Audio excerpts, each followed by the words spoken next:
मेरा नाम गौरव है।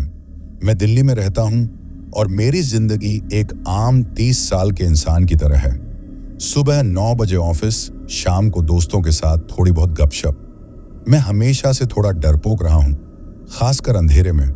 लेकिन मुझे कभी नहीं लगा था कि मेरी जिंदगी में सच में कोई भूतिया घटना होगी। ये कहानी पिछले साल नवंबर की है। मेरे बचपन के दोस्त मोहित की शादी थी। शादी एक छोटे से शहर जिसका नाम रुद्रपुर था में रखी गई थी। रुद्रपुर दिल्ली से करीब 300 किलोमीटर दूर है। यह शहर पहाड़ों के नीचे बसा है और इसकी खासियत है इसका पुराना रेलवे स्टेशन। मैं शादी अटेंड करने के बाद वापस दिल्ली लौट रहा था। मेरी ट्रेन रात 11:45 की थी। शादी की थकान और अगले दिन ऑफिस जाने की जल्दी थी, इसलिए मैं थोड़ा परेशान था। मैं रात 11 बजे रुद्रपुर रेलवे स्टेशन पहुंचा। बाहर का माहौल काफी शांत था। रिक्शे वाले अपनी आखिरी सवारी ढूंढ रहे थे। स्टेशन के मेन गेट पर ब्रिटिश काल की वास्तुकला साफ दिखती थी। ऊंची गॉथिक मेहराबें और पुराना काई लगा पत्थर। मैं प्लेटफॉर्म नंबर 1 पर गया। मेरी ट्रेन वहीं से आनी थी। प्लेटफॉर्म पर आते ही मुझे एक अजीब सी ठंडक महसूस हुई, जबकि नवंबर की रात में इतनी तेज ठंड नहीं होती। स्टेशन पर रोशनी बहुत कम थी। पीली टिमटिमाती ट्यूबलाइटें बस उतना ही उजाला कर रही थीं कि कोई गिर न जाए। ज्यादातर जगहें गहरी छाया में डूबी थी। पूरे प्लेटफॉर्म पर गिनती के लोग थे। एक बूढ़ा आदमी शायद 60 के आसपास अपनी छोटी सी दुकान बंद कर रहा था। वह चाय, बिस्किट और पानी बेचता था। कोने की बेंच पर एक परिवार बैठा था, शायद माता पिता और उनके 2 छोटे बच्चे, जो ट्रेन का इंतजार करते करते सो गए थे। उनके अलावा मैं अकेला था। मैंने एक खाली बेंच ढूंढी और अपना बड़ा सा ट्रैवल बैग बगल में रखकर बैठ गया। 11:15 हो रहे थे। मेरे पास 30 मिनट थे। मैंने अपना मोबाइल निकाला और हेडफोन लगाकर गाने सुनने की कोशिश की, ताकि यह उदास माहौल मेरे दिमाग पर हावी न हो। लेकिन माहौल इतना भारी था कि संगीत भी उसे हल्का नहीं कर पा रहा था। मुझे लगा जैसे हवा में कोई आवाज है जो मेरे कानों के पीछे फुसफुसा रही है, लेकिन इतनी धीमी कि मैं पहचान नहीं पा रहा था कि वह क्या है। मैंने हेडफोन हटा दिए। सन्नाटा, सिर्फ पटरियों पर हवा के टकराने की आवाज और दूर कहीं कुत्तों के भौंकने की आवाज आ रही थी। फिर मुझे कुछ और सुनाई दिया। लोहे पर लोहे के घिसने की आवाज। घिस घिस घिस घिस। मैंने देखा कि बूढ़ा चाय वाला अपनी दुकान के शटर को जमीन पर खींचकर बंद कर रहा था। उसकी दुकान प्लेटफॉर्म के आखिरी छोर पर थी। चाय वाले ने शटर बंद किया, उसे ताला लगाया और फिर मेरी तरफ बढ़ा। वह धीरे धीरे मेरे पास से गुजरा। उसकी आंखें थोड़ी लाल थीं और उसका चेहरा थका हुआ लग रहा था। जैसे ही वह मेरे पास से गुजरा, मैंने हिम्मत करके उससे पूछा, बाबा, क्या स्टेशन बहुत पुराना है? वह रुका। उसकी आंखें छाया में थीं। उसने धीरे से सिर हिलाया। बहुत पुराना है बेटा, ब्रिटिशों के जमाने का। इतनी रात को यहाँ इतनी शांति क्यों है? कोई और ट्रेन नहीं है क्या? मैंने पूछा। चाय वाले ने मेरी तरफ देखा। उसकी आवाज अचानक धीमी और गंभीर हो गई। हमारी वाली ट्रेन ही आखिरी है बेटा, 11:45 वाली। इसके बाद स्टेशन पर कोई नहीं रुकता। तुम भी ट्रेन आते ही तुरंत बैठ जाना और प्लेटफॉर्म पर घूमना मत। उसकी बात सुनकर मुझे अजीब लगा। मैंने पूछा, क्यों? कोई खास बात है क्या? चाय वाले ने चारों ओर देखा, जैसे कोई उसे सुन रहा हो। फिर उसने मेरे कान के पास आकर लगभग फुसफुसाते हुए कहा, देर रात में यहाँ अजीब चीजें होती हैं। कुछ साए भटकते हैं। तुम बस अपनी ट्रेन का इंतजार करो और जैसे ही आए बैठ जाओ।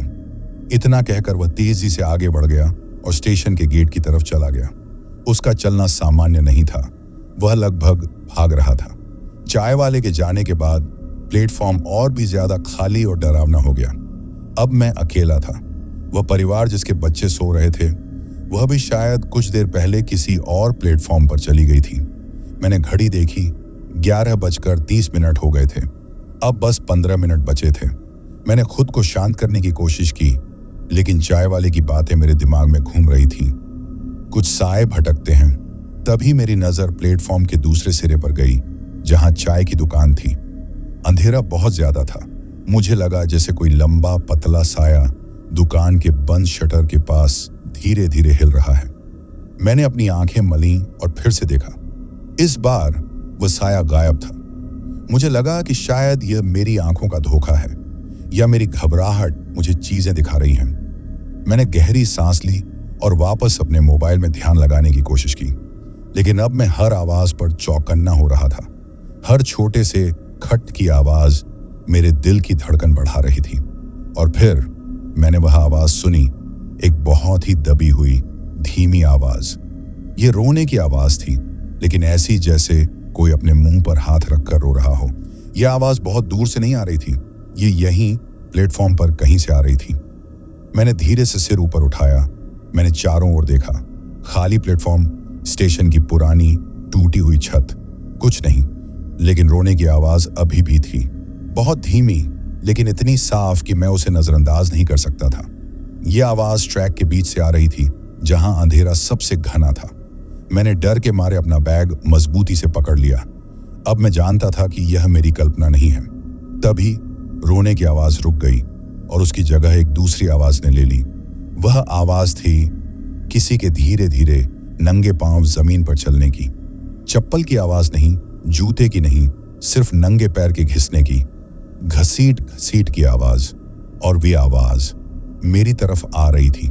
मैंने मुड़कर देखा, प्लेटफॉर्म के प्रवेश द्वार की तरफ, जहां टिकट काउंटर था। वहां से अब कोई नहीं आ रहा था। तो यह आवाज कहां से आ रही थी?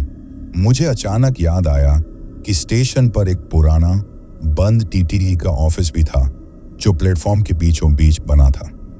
घसीट घसीट की आवाज अब टीटीई के उस बंद ऑफिस के पास से आ रही थी। मेरा दिल तेजी से धड़क रहा था। मैं अब उठकर भागना चाहता था, लेकिन मेरे पैर कांप रहे थे।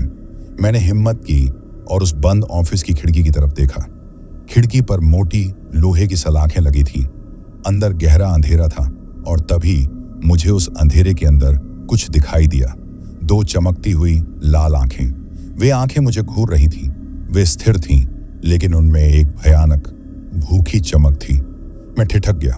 मैंने अपनी आंखें जोर से बंद कर लीं और जब खोला तो लाल आंखें गायब हो चुकी थीं। बाहर 11:45 वाली ट्रेन की सीटी की हल्की दूर की आवाज सुनाई दी। ट्रेन आ रही थी, लेकिन अब मुझे ट्रेन आने की खुशी नहीं, बल्कि एक भयानक डर महसूस हो रहा था। अब मुझे भागना था। ट्रेन की सीटी अब दूर नहीं थी, वह बहुत पास आ गई थी। उसकी तेज भयानक आवाज ने रात के सन्नाटे को चीर दिया। यह मेरे लिए बचने का आखिरी मौका था, लेकिन मेरा शरीर जैसे किसी जबरदस्त शक्ति के कंट्रोल में था। मैं हिल नहीं पा रहा था। मेरी आंखें अभी भी टीटीई के बंद ऑफिस की खिड़की पर टिकी थीं। लाल आंखें तो गायब हो गई थीं, लेकिन उस जगह का अंधेरा अब गहरा और चिपचिपा लग रहा था। ऐसा लग रहा था जैसे अंधेरा खुद खिड़की से बाहर निकलना चाहता हो। और फिर घसीट घसीट की आवाज फिर शुरू हुई। इस बार वह दफ्तर के अंदर से नहीं, बल्कि बाहर से दफ्तर के पीछे के कोने से आ रही थी। आवाज अब बहुत तेज थी, जैसे कोई भारी चीज टूटे हुए कांच पर घसीटी जा रही हो। मुझे लगा कि अगर मैं एक और पल यहां रुका तो मैं हमेशा के लिए इस स्टेशन का हिस्सा बन जाऊंगा। मेरी रीढ़ की हड्डी में बर्फ जैसा ठंडा करंट दौड़ गया। मैंने अपने आप पर जोर डाला। भाग गौरव, भाग! एक जबरदस्त झटके के साथ मेरे पैर जमीन से अलग हुए। मैंने अपना बैग पकड़ा और ट्रेन की तरफ, जो अब प्लेटफॉर्म के एकदम पास आ चुकी थी, दौड़ना शुरू कर दिया। ट्रेन की तेज हेडलाइट की पीली रोशनी ने अंधेरे को काटा और उसकी चमक मेरी आंखों में चुभ रही थी। ट्रेन का इंजन मेरे सामने से गुजरा। उसकी तेज हवा ने मेरे कपड़े झटके और एक अजीब सी जलने की बदबू हवा में फैल गई। जैसे ही मैं दौड़ रहा था, मैंने एक क्षण के लिए उस जगह की तरफ देखा जहां से घसीट घसीट की आवाज आ रही थी। वहां कुछ भी नहीं था, बस टीटीई का बंद दफ्तर और उसके आसपास की गहरी छाया। लेकिन अचानक मेरी नजर प्लेटफॉर्म के किनारे पटरियों के ठीक पास गई। ये वही जगह थी जहां मैंने कुछ देर पहले उस बच्ची को देखा था, जिसके बारे में मैंने खुद को यकीन दिलाया था कि वह मेरा भ्रम था। लेकिन अब वह वहां खड़ी थी। ट्रेन की तेज रोशनी सीधे उस पर पड़ रही थी। उसने वही गंदा सफेद फ्रॉक पहना हुआ था। उसके बाल बिखरे हुए थे और उसका सिर नीचे झुका हुआ था। वह बिल्कुल स्थिर खड़ी थी, जैसे किसी पुरानी फोटो में कोई मूर्ति। मैं लगभग उसके पास से गुजरा। मेरे और उसके बीच बस 10 फीट का फासला था। ट्रेन अब धीमी हो रही थी और एक डिब्बे का दरवाजा मेरे सामने खुला। मैंने दरवाजे के हैंडल को पकड़ने के लिए हाथ बढ़ाया। तभी उस लड़की ने बहुत धीरे से अपना सिर ऊपर उठाया। ट्रेन की रोशनी में उसका चेहरा अब साफ दिखाई दे रहा था। मेरा दिल एक पल के लिए धड़कना भूल गया। मेरी पिछली रात की यादें सच थीं। उसकी आंखें सचमुच गहरे काले गड्ढे थीं। उसके मुंह की जगह एक लंबा काला चीरा था, जैसे किसी ने चाकू से काट दिया हो। और सबसे डरावनी बात यह थी कि उसके चेहरे पर कोई भाव नहीं था, सिर्फ भयानक खालीपन। और अब वह दबी हुई धीमी रोने की आवाज जो मैंने पहले सुनी थी फिर से शुरू हो गई थी। यह आवाज उसके गले से नहीं, बल्कि उसकी छाती के अंदर से बहुत गहराई से आ रही थी। लेकिन इस बार उसके साथ एक और आवाज थी, एक अजीब सी कड़कड़ की आवाज, जैसे सूखी हड्डियां आपस में टकरा रही हों। और फिर उसने अपना हाथ उठाया। उसका हाथ बहुत पतला और लंबा था, जैसे किसी सूखे पेड़ की टहनी। उसने अपनी उंगलियों को मेरी तरफ बढ़ाया, जैसे मुझे छूना चाहती हो। ट्रेन के अंदर, जल्दी! मेरे दिमाग में एक चीख गूंजी। मैंने बिना दूसरी बार सोचे अपना बैग धक्का दिया और खुली हुई बोगी के अंदर छलांग लगा दी। मैं दरवाजे के पास जमीन पर गिर पड़ा। मेरे हाथ पैर छिल गए, लेकिन मुझे दर्द महसूस नहीं हुआ। मेरे अंदर सिर्फ एक ही भावना थी, भागने की भावना। मैंने तेजी से उठकर दरवाजे को जोर से बंद करने की कोशिश की, लेकिन वह भारी दरवाजा जाम हो गया था। तभी इंजन ने एक जोरदार हॉर्न बजाया और ट्रेन ने धीरे धीरे चलना शुरू कर दिया। मैंने खिड़की से बाहर देखा। वह लड़की, वह अब दौड़ रही थी। वह ट्रेन के साथ साथ प्लेटफॉर्म के किनारे पर दौड़ रही थी। उसकी गति असंभव थी। ट्रेन अभी भी धीमी थी, लेकिन उसके चलने का तरीका भयानक था। वह दौड़ नहीं रही थी, वह हवा में तैर रही थी। उसके पैर जमीन को बस छू रहे थे। उसके काले गड्ढे वाली आंखें सीधी मुंह पर टिकी थीं। गौरव, गौरव! मुझे लगा कि किसी ने मेरा नाम पुकारा है। यह आवाज उस लड़की से नहीं आई थी, बल्कि कहीं और से आई थी, शायद प्लेटफॉर्म से। मैंने पीछे मुड़कर देखा।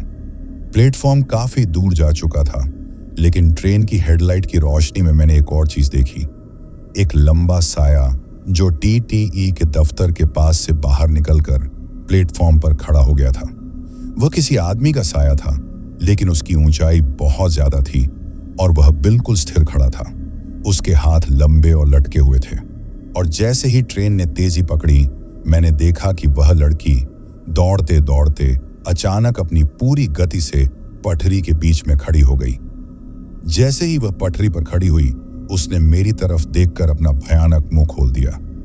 इस बार मुंह से कोई आवाज नहीं आई, लेकिन मुझे महसूस हुआ कि उसने एक भयानक चीख मारी है, एक बिना आवाज की चीख जिसने मेरे दिमाग को हिला दिया। ट्रेन पूरी गति से अंधेरे में आगे बढ़ गई और रुद्रपुर स्टेशन और वह भयानक दृश्य मेरे पीछे छूट गया। मैं कांपते हुए दरवाजे से हटकर एक खाली सीट पर बैठ गया।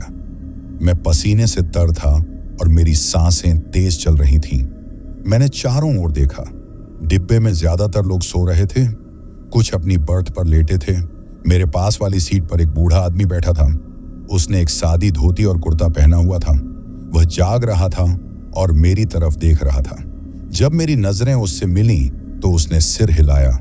उसकी आंखों में कोई डर नहीं था, सिर्फ गहरी समझ थी। उसने बहुत शांत आवाज में, जैसे वह जानता हो कि मेरे साथ क्या हुआ है, पूछा, पहचान लिया ना बेटा, उस स्टेशन को, उस रात की भयानक सच्चाई को? मेरा गला सूख गया था। मैंने सिर्फ हाँ में सिर हिलाया। बूढ़े आदमी ने एक लंबी सांस ली और खिड़की से बाहर अंधेरे में देखने लगा। वह स्टेशन, उसने धीमी आवाज में कहा, पुरानी यादों से भरा है। 11:45, वह उसका समय होता है। तुम खुशनसीब हो कि तुम जिंदा बच गए। बहुत कम लोग बच पाते हैं। उसकी बात सुनकर मेरा डर और बढ़ गया। वह कौन था और वह सब कैसे जानता था? मैं उस बूढ़े आदमी को घूर रहा था। मेरी पूरी देह कांप रही थी। मेरे दिमाग में कई सवाल थे। लेकिन मेरे मुंह से आवाज नहीं निकल रही थी। मैंने किसी तरह हिम्मत जुटाई और पूछा, आप कौन हैं और आप कैसे जानते हैं कि मैंने क्या देखा? बूढ़े आदमी ने मेरी तरफ घूमकर देखा। उसकी आंखें बहुत शांत थीं, जैसे उसने जीवन में बहुत कुछ देखा हो। उसने एक हल्की मुस्कान दी, लेकिन वह मुस्कान सांत्वना देने वाली नहीं, बल्कि उदासी भरी थी। मेरा नाम रामलाल है बेटा, उसने कहा। मैं इसी रूट पर पिछले 40 साल से सफर कर रहा हूं। मैं यात्री नहीं हूं, मैं इस रूट के कुछ राज जानता हूं। क्या राज? मेरी आवाज कांप रही थी। क्या वह लड़की वह सच थी? रामलाल ने धीरे से सिर हिलाया। वह सच से भी ज्यादा भयानक है। वह उस स्टेशन का हिस्सा है। तुम उसे बच्ची कह रहे हो, लेकिन वह अब एक भटकती हुई रूह है जिसे शांति नहीं मिली। मैंने तेजी से अपनी सांस ली और पूछा, मुझे बताइए, वह वहां क्यों है और वह 11:45 वाली ट्रेन से क्यों जुड़ी है? रामलाल ने अपने हाथ अपनी गोद में रखे और कहानी शुरू की। उसकी आवाज धीमी और गहरी थी और डिब्बे के अंधेरे में उसकी कहानी और भी डरावनी लग रही थी। यह बात 50 साल पुरानी है, रामलाल ने शुरू किया। जब मैं बच्चा था तब भी मैं इस रूट पर अपने पिता के साथ सफर करता था। रुद्रपुर स्टेशन तब भी वैसा ही था, पत्थर का, अंधेरा। उस समय स्टेशन मास्टर एक बहुत अच्छा आदमी था। उसका नाम था किशोर। किशोर की एक प्यारी सी बेटी थी, सिर्फ 5 साल की। उसका नाम था राधा। मैंने झटके से पूछा, राधा? क्या वह वही लड़की है? रामलाल ने धीरे से आंखें बंद की और फिर खोली। हाँ, उस रात 11:45 की ट्रेन आ रही थी। वह ट्रेन आजकल की तरह लेट नहीं होती थी, हमेशा वक्त पर आती थी। राधा स्टेशन मास्टर के ऑफिस में अपने पिता के साथ खेल रही थी। उसका पिता टिकट चेक कर रहा था। रामलाल की आवाज में दर्द था।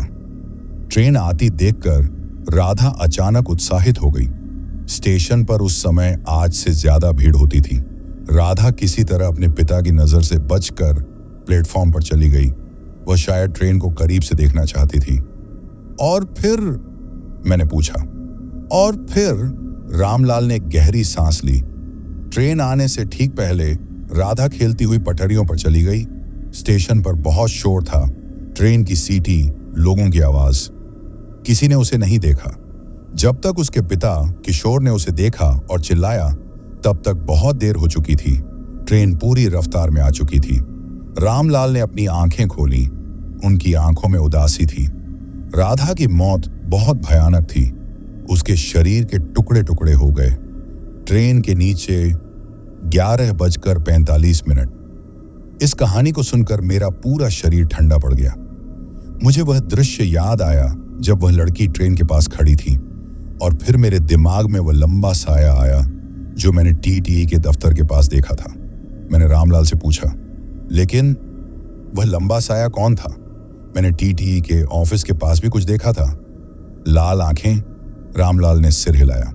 वह साया, वह राधा का पिता किशोर है। मैं चौंक गया। Station master? हाँ, अपनी बेटी की मौत के सदमे में किशोर ने खुद को स्टेशन के टीटीई ऑफिस में बंद कर लिया था। वह इस बात को बर्दाश्त नहीं कर सका कि उसकी बेटी उसके काम की जगह पर उसकी लापरवाही से मरी।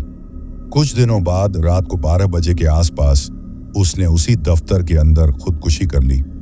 रामलाल ने मेरी तरफ झुककर फुसफुसाया, लोग कहते हैं कि किशोर अब उस दफ्तर का रखवाला है। वह हर रात 11:45 अपनी बेटी को ट्रेन के पास भटकते हुए देखता है।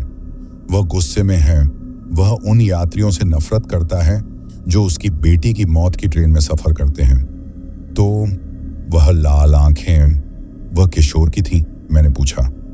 हाँ, वह हर उस यात्री को डराता है जो 11:45 की ट्रेन का इंतजार करता है, लेकिन वह राधा को स्टेशन छोड़ने नहीं देता। वह अपनी बेटी को खोने के डर से उसे स्टेशन पर ही रखता है। दोनों आत्माएं वहां फंसी हुई हैं, पिता का गुस्सा और बेटी का दर्द। रामलाल की बात सुनकर मेरी रूह कांप गई। मुझे लगा कि मैं अभी भी उस स्टेशन पर हूं। और आप ये सब जानते हुए भी इस ट्रेन में सफर क्यों करते हैं? मैंने पूछा। रामलाल ने उदासी से मुस्कुराया। मैं रुद्रपुर का रहने वाला हूं। मैं इस दर्दनाक कहानी का गवाह रहा हूं। मैं सफर करता हूं ताकि उन दोनों की आत्माओं को देख सकूं, और कभी कभी मैं उनसे प्रार्थना करता हूं कि वे शांति पालें। ट्रेन की आवाज अब थोड़ी शांत हो गई थी। हम शायद किसी बड़े स्टेशन से गुजर रहे थे। रामलाल ने अपनी बात पूरी की। तुम बहुत बहादुर हो गौरव। राधा बहुत कम यात्रियों को अपना चेहरा दिखाती है।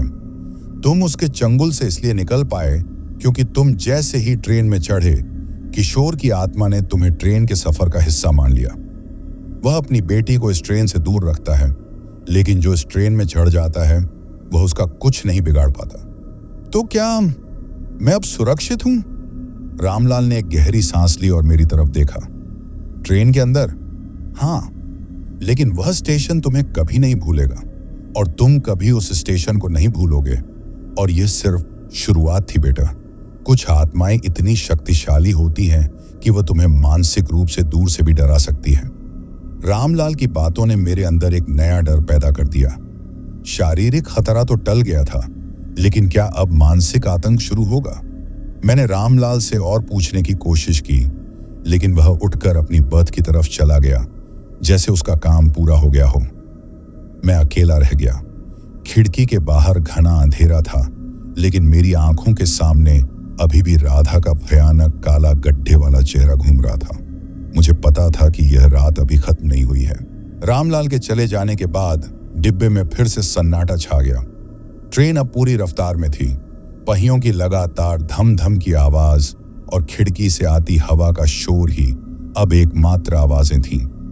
मैं अपनी सीट पर बैठा रहा, पूरी तरह से पसीने में भीगा हुआ। मेरी आंखें खुली थीं, लेकिन मैं बाहर कुछ नहीं देख रहा था।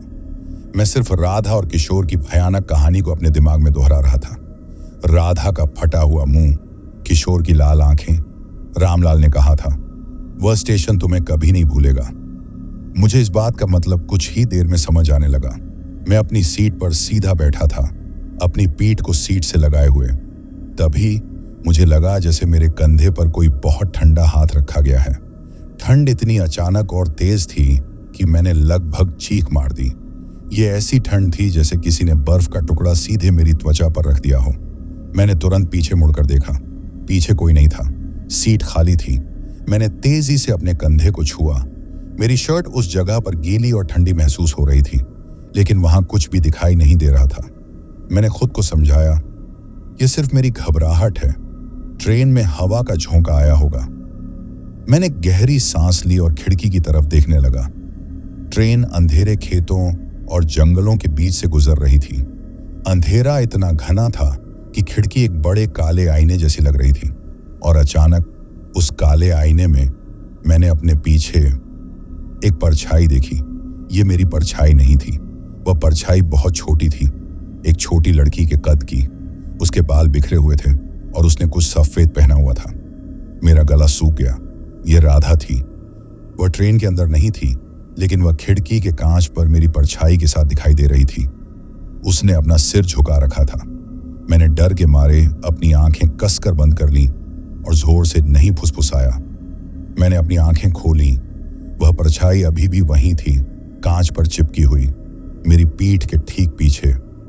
तभी वह परछाई धीरे से हिलना शुरू हुई। वह अपना सिर उठा रही थी। मैं जानता था कि अगर मैंने अब उसे देखा तो मैं पागल हो जाऊंगा। मैंने तेजी से सीट से उठने की कोशिश की, लेकिन मेरा शरीर भारी हो गया था। मैं हिल नहीं पा रहा था। उसी पल मुझे अपने कान के पास एक हल्की फुसफुसाहट सुनाई दी। तुम मेरी ट्रेन ले गए। आवाज बहुत पतली थी, जैसे हवा की सीटी, लेकिन मैंने उसे साफ सुना। यह आवाज राधा की थी। मेरे कानों में दर्द होने लगा। ऐसा लगा जैसे कोई ठंडी सुई मेरे दिमाग में घुस रही हो। मैंने अपनी पूरी ताकत लगाई और आखिरकार सीट से उठ खड़ा हुआ। मैं तेजी से गलियारे में मुड़ा और दूसरे डिब्बे की तरफ भागने लगा। मैं आंखें बंद करके बस भाग रहा था। मुझे लगा जैसे अगर मैं भागा नहीं तो वह परछाई मुझे पकड़ लेगी। मैं भागता रहा जब तक कि मैं एक दूसरी बोगी में नहीं पहुंच गया, जो थोड़ी ज्यादा भरी हुई थी। यहां कुछ लोग जाग रहे थे, अपने अपने फोन देख रहे थे। यहां कुछ रोशनी और जीवन था। मैं थककर एक खाली जगह पर बैठ गया। मेरी सांसें तेज थीं। मैंने पीछे मुड़कर देखा। जिस डिब्बे से मैं भागकर आया था वह अंधेरा और शांत लग रहा था, लेकिन अब मुझे पता था कि वह सिर्फ एक स्टेशन तक सीमित नहीं थी। वह मेरे साथ आ गई थी। मैं उस दूसरी बोगी में बैठा रहा। लोग मुझे अजीब तरह से देख रहे थे, लेकिन मुझे परवाह नहीं थी। मुझे सिर्फ यह सुनिश्चित करना था कि मैं राधा से दूर हूं। मैंने लगभग 15 मिनट वहीं बिताए, अपनी सांसों को नियंत्रित करने की कोशिश करता रहा। मैंने सोचा, क्या मैं पागल हो रहा हूं? क्या यह सिर्फ थकान और डर है? तभी मेरी नजर फिर से खिड़की पर गई। रात का अंधेरा बाहर अभी भी घना था, लेकिन इस बार मैंने खिड़की के कांच में खुद को नहीं देखा। मैंने सिर्फ ट्रेन के बाहर की पटरियां देखी जो तेजी से नीचे गुजर रही थीं, और उन पटरियों के ठीक बगल में दौड़ते हुए एक लंबी पतली परछाई थी। वह परछाई ट्रेन की रफ्तार से मेल खा रही थी, असंभव रूप से तेजी से दौड़ रही थी। यह किशोर की परछाई थी, लंबी और भयानक। वह मुझे देख रहा था, मुझे पता था। हालांकि उसका चेहरा स्पष्ट नहीं था, लेकिन उसके खड़े होने का तरीका, उसके लंबे हाथ सब बता रहे थे कि वह गुस्से में है।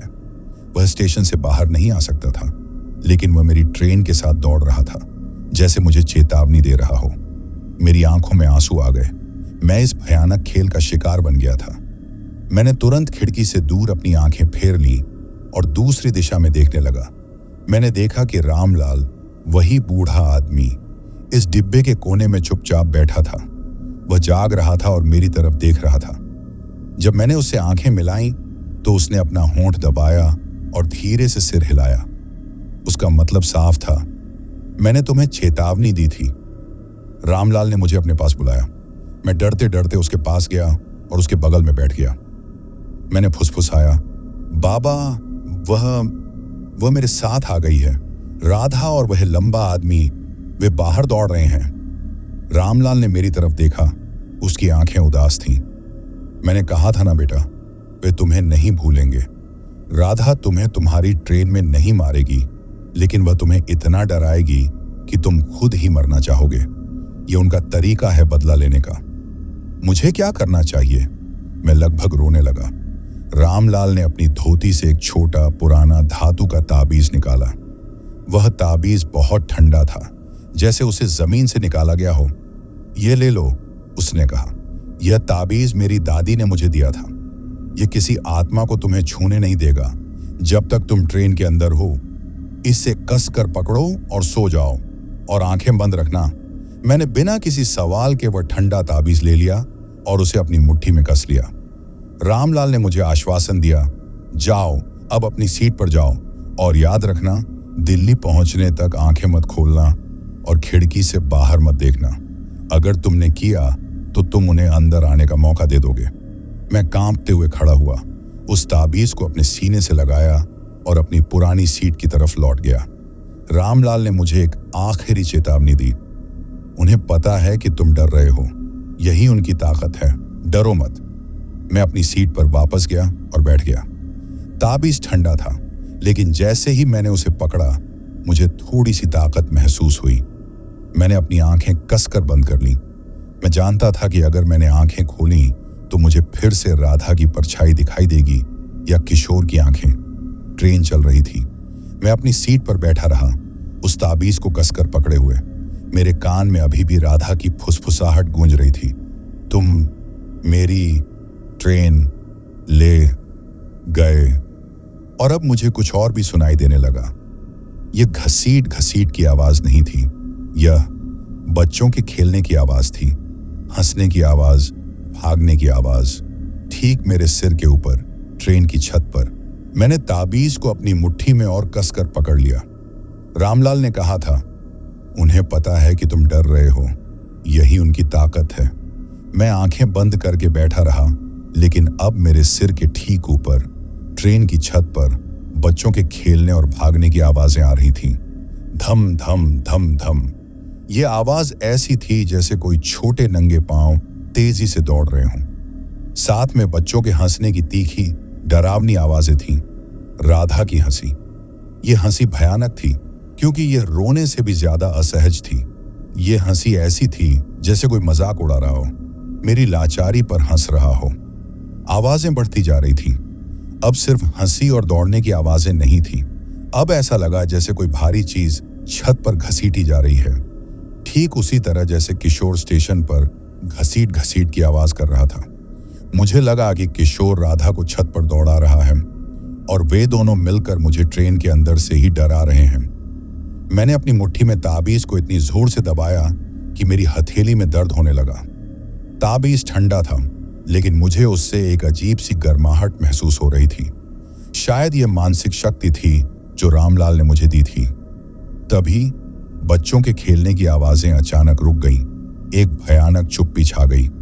ट्रेन के पहियों की आवाज के अलावा अब कोई शोर नहीं था। यह चुप्पी किसी भी शोर से ज्यादा डरावनी थी। मैं इंतजार करता रहा। मेरी सांसें तेज थीं और फिर मेरे सिर के ऊपर छत से एक धीमी गीली टपकने की आवाज आई। टप टप टप। यह आवाज बिल्कुल मेरे ऊपर आ रही थी। मुझे लगा कि छत पर कोई चीज टूट गई है, लेकिन तभी मेरे दिमाग में एक और भयानक विचार आया। यह पानी नहीं था। यह आवाज बहुत धीमी थी, लेकिन हर टप की आवाज के साथ मेरे मन में डर बढ़ता जा रहा था। यह तरल पदार्थ मेरी सीट के ठीक ऊपर टपक रहा था। मैंने अपनी आंखें नहीं खोली। रामलाल की चेतावनी मेरे कानों में गूंज रही थी, आंखें मत खोलना। टप। अगली टपकन मेरी दाईं हाथ की उंगली पर हुई, जो ताबीज को पकड़े हुए थी। ठंडा और चिपचिपा। यह खून था। मैं कांप उठा। छत पर क्या हो रहा था? क्या किशोर अपनी बेटी को छत पर घसीट रहा था, या वह खून राधा का था? मुझे लगा जैसे कोई भयानक चीज मेरे ऊपर लेटी हुई है। मैं महसूस कर सकता था कि मेरी शर्ट पर वह ठंडा और चिपचिपा पदार्थ गिर रहा है। मैं चीखना चाहता था, लेकिन मेरी आवाज मेरे गले में अटक गई थी। टप टप। यह आतंक अगले 5 मिनट तक चलता रहा, जो मुझे घंटों जैसा लगा। मैं बस प्रार्थना करता रहा कि यह ट्रेन जल्दी से दिल्ली पहुंच जाए या कोई सुबह हो जाए। अचानक ट्रेन ने एक जोरदार झटका खाया और उसकी रफ्तार थोड़ी कम हुई। ट्रेन की हेडलाइट ने दूर एक बड़े प्लेटफॉर्म की रोशनी को काटा। सुबह होने वाली थी। खिड़की के बाहर अब अंधेरा हल्का पड़ने लगा था। आसमान का रंग काला से बदलकर गहरा नीला हो रहा था। जैसे ही रोशनी आई, ट्रेन की छत पर टपकने की आवाजें तुरंत रुक गईं। वह चिपचिपी ठंडक भी अचानक गायब हो गई। मुझे लगा जैसे एक ही पल में सारा वजन मेरे ऊपर से हटा लिया गया हो। मैंने डरते डरते अपनी आंखें खोली। बाहर हम एक बड़े व्यस्त रेलवे स्टेशन में प्रवेश कर रहे थे। यह स्टेशन जीवन और लोगों से भरा हुआ था। चाय की दुकान, कुली और सुबह की भीड़, सब कुछ सामान्य था। मैंने जल्दी से अपनी शर्ट पर देखा। मेरी शर्ट पर ठीक मेरे कंधे और हाथ पर, जहां मैंने ठंडक महसूस की थी, गहरे लाल भूरे रंग के धब्बे थे। वे धब्बे अभी भी हल्के से गीले थे। मैंने उस सीट को देखा जहां रामलाल बैठा था, लेकिन वह सीट खाली थी। रामलाल गायब हो चुका था। शायद वह किसी पिछले स्टेशन पर उतर गया था, या शायद वह भी उस स्टेशन का कोई साया था जो सिर्फ मेरी मदद करने आया था। मुझे नहीं पता। ट्रेन दिल्ली के मुख्य स्टेशन पर रुकी। मैं अपनी सीट से उठा। मेरे पैर कांप रहे थे, लेकिन अब मैं उस भयानक माहौल से बाहर था। मैंने अपनी मुट्ठी खोली। ताबीज अभी भी वहीं था, लेकिन वह अब बहुत गर्म हो चुका था, जैसे उसने बहुत सारी नकारात्मक ऊर्जा सोख ली हो। मैंने अपना बैग उठाया और तेजी से ट्रेन से उतर गया। जैसे ही मैं प्लेटफॉर्म पर आया, भीड़, शोर और सामान्य जीवन ने मुझे घेर लिया। मुझे लगा जैसे मैं एक भयानक सपने से जागा हूं। मैं स्टेशन से बाहर निकला और एक टैक्सी ली। घर पहुंचते ही मैंने सबसे पहले अपनी गंदी, खून लगी शर्ट को फेंक दिया और गर्म पानी से नहाया। लेकिन मैं उस भयानक रात को अपने दिमाग से नहीं निकाल पाया। मैंने उस ताबीज को एक छोटे से बॉक्स में संभाल कर रख दिया। अगले दिन मैंने रामलाल के बारे में पता करने की कोशिश की, लेकिन ट्रेन के किसी भी रिकॉर्ड में या किसी यात्री लिस्ट में रामलाल नाम का कोई बूढ़ा आदमी नहीं मिला। वह बस एक रहस्य बनकर रह गया जिसने मुझे बचाया था। मैं आज भी दिल्ली में रहता हूं। मेरी जिंदगी अब शांत है, लेकिन 11:45 की आवाज वह हमेशा मेरे दिमाग में गूंजती रहती है। और जब भी रात को बारिश होती है और छत से पानी टपकने की आवाज आती है, तो मुझे डर लगता है। मुझे लगता है कि राधा वापस आ गई है। मैंने अपनी ट्रेन बदल दी है। अब मैं हमेशा दिन में सफर करता हूं। मैंने कभी रुद्रपुर स्टेशन का टिकट दोबारा नहीं लिया, लेकिन मुझे पता है राधा और किशोर अब भी वहां हैं। 11:45 वाली ट्रेन का इंतजार कर रहे हैं, उस स्टेशन पर जो हमेशा भूखा रहता है। और मैं, गौरव, इस कहानी को सुनाने के लिए जिंदा बचा हूं। एक भयानक रेलवे स्टेशन की, एक बच्ची की आत्मा की और एक पिता के शाप की कहानी।